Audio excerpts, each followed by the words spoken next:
ছোট্ট মেয়ে তিশা, তার বয়স ৮ বছর।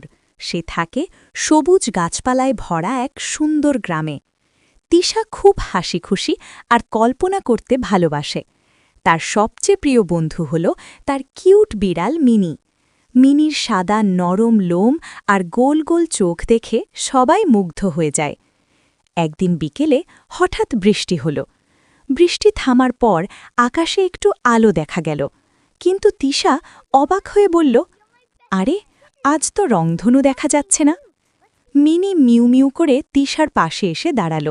মনে হল সেও রংধনু খুঁজতে চায়। তিশা হাসতে হাসতে বলল, চলো মিনি, আমরা রংধনু খুঁজতে বের হই।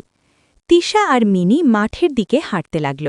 ভেজা ঘাসে ছোট ছোট পানির ফোঁটা ঝিলমিল করছিল। হঠাৎ তিশা দেখল সূর্যের আলো পানির ফোঁটায় পড়ে ছোট ছোট রং বের হচ্ছে। তিশা খুশি হয়ে বলল, দেখো মিনি, রংধনু তো এখানেই লুকিয়ে আছে। ঠিক তখন পাশের বাড়ির দাদু এসে হেসে বললেন, সূর্যের আলো আর পানির ফোঁটা একসাথে হলে রংধনু তৈরি হয়। তিশা আর মিনি আনন্দে লাফিয়ে উঠল।